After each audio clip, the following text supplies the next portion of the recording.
मैं इतना ही बोलूंगा आपसे कि कुछ बातें हैं जो आपको याद रखना है। यानी थर्मोडायनामिक्स के जो नियम हैं कुछ बड़ी इंपॉर्टेंट बातें बतलाते हैं, वो हमारे दिमाग में हमेशा रहना चाहिए और उनको कभी नहीं भूलना हमको।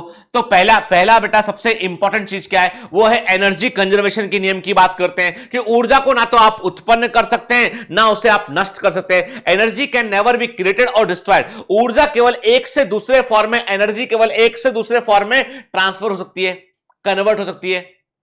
ठीक है, मतलब यह है कि आप एनर्जी को ना डिस्ट्रॉय कर सकते हैं उसको, ना उसको आप जो है वो क्रिएट कर सकते हैं। ऊर्जा जो है एनर्जी जो है केवल एक से दूसरे फॉर्म में ट्रांसफॉर्म जो है वो हो सकती है। ठीक है, और याद रखिए the total entropy of the universe must increase in A spontaneous process. तो हम इसको सिंपल भाषा में बोलते हैं कि हमारा एनर्जी का सिस्टम ऐसा होता है कि हमेशा सिस्टम, कोई भी सिस्टम, किसी भी तंत्र को, सिस्टम को चलाने के लिए आपको एनर्जी की रिक्वायरमेंट होती है और वो एनर्जी लेके तंत्र के अंदर अव्यवस्था आती है, इस सिस्टम जो है वो मूव करने की कोशिश करता है।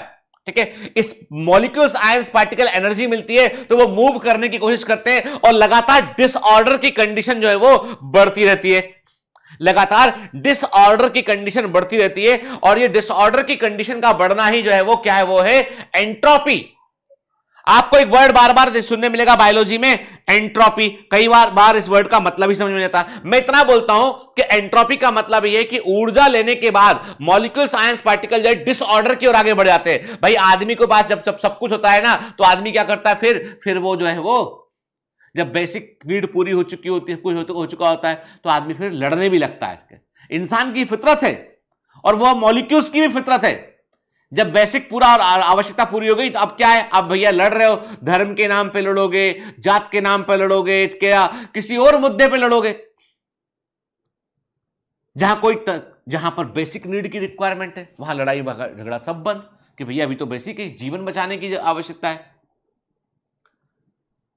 तो वो चीज सब जगह पर है, सब जगह पर वो चीज लागू होती है। तो अभी क्या कहा मैंने आपसे कि total entropy of the universe must increase in every spontaneous process. किसी भी स्वतः प्रक्रिया में लगातार जो यूनिवर्स है उसकी एंट्रोपी बढ़ रही होती है, क्योंकि ऊर्जा के मिलने पर एनर्जी जो होती है सिस्टम को अनस्टेबल करती है और सिस्टम जो है वो मूव करता है। और याद रखिए मॉलिक्यूल, अब हम इसको कैसे पढ़ते हैं, ये तो ओरिजिनल नियम है थर्मोडायनामिक्स के, हम इसको ऐसा बोलते हैं। पहला नियम हमको कहता है कि एनर्जी को ना तो आप प्रोड्यूस कर सकते हो ना डिस्ट्रॉय कर सकते हो, एक से दूसरे फॉर्म में कन्वर्ट होती है। दूसरा नियम कहता है आपसे कि मॉलिक्यूल्स, आयंस, पार्टिकल अपने हायर एनर्जी के जोन से लोअर एनर्जी के जोन की ओर मूव करते हैं। ये थर्मोडायनामिक्स के नियम है बायोलॉजी के पॉइंट ऑफ व्यू से, कि मॉलिक्यूल्स, आयंस, पार्टिकल जो है लगातार एंट्रोपी को बढ़ाने की कोशिश करते हैं, हायर एनर्जी के जोन से लोअर एनर्जी के जोन की ओर मूव करते हैं। तीसरा नियम कहता है कि 0 केल्विन पर फ्री एनर्जी शून्य होती है। वो कहता है आपसे कि यदि जो है वो आपका टेम्परेचर जो है आप 0 केल्विन कर दो, तापमान को हटा दो आप, तो कोई डिसऑर्डर नहीं होगा, कोई मॉलिक्यूल आयन पार्टिकल के पास एनर्जी नहीं होगी, किसी मॉलिक्यूल आयन पार्टिकल के पास एनर्जी नहीं होगी तो वो मूव नहीं करेगा। आई बात समझ में? मतलब ये 3 नियम आपको बतलाते हैं कि भाई ऐसा है कि एनर्जी को आप ना प्रोड्यूस कर सकते हैं ना डिस्ट्रॉय कर सकते हो। Energy, molecule, ion particle higher free energy से लोअर फ्री एनर्जी की ओर मूव करेंगे। फ्री एनर्जी का मतलब वो ऊर्जा जो किसी काम में इस्तेमाल हो सकती है। तीसरा कहता है 0 केल्विन मतलब -273 डिग्री सेल्सियस। याद रखिएगा, जब आप कहते हो 0 केल्विन मतलब -273 डिग्री सेल्सियस टेम्परेचर पर जो किसी भी molecule, ion particle pass energy नहीं होती है, डिसऑर्डर नहीं होता है। एंट्रोपी का मतलब क्या है, डिसऑर्डर का बढ़ना। चलो उसको भी देख लेते हैं, ठीक है। और हमारी अर्थ जो है, हमारी अर्थ के लिए the ultimate source of energy, ऊर्जा का जो है सबसे इंपॉर्टेंट सोर्स है वो है सन के। एंड हमारी अर्थ जो है उसके लिए ultimate source of energy sun, और सन से ग्रीन प्लांट जो है फोटोसिंथेसिस, सनलाइट लेते हैं और उस सनलाइट में वो फोटोसिंथेसिस करते हैं बेटा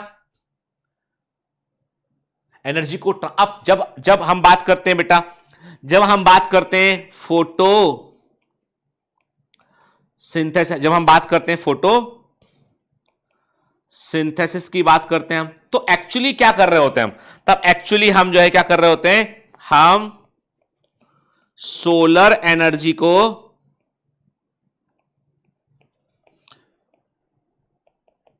केमिकल एनर्जी में हम कन्वर्ट कर रहे होते हैं। क्या कर रहे होते हैं भाई? ये यदि आप ऊर्जा के दृष्टिकोण से देखोगे, एनर्जी के पॉइंट ऑफ व्यू से देखोगे, तो फोटोसिंथेसिस में क्या हो रहा है? सोलर एनर्जी का परिवर्तन केमिकल एनर्जी में हो रहा है। समझ रहे ना? केमिकल एनर्जी, कार्बन कार्बन के बीच में प्रेजेंट हाई एनर्जी बॉन्ड है या नहीं? पहला नियम काम किया या नहीं किया? किया ना काम यहां पे, ठीक है। तो प्रकृति में बेटा कई घटनाएं ऐसी घटती हैं यहां पर जो है इस प्रकार के ट्रांसफॉर्मेशन को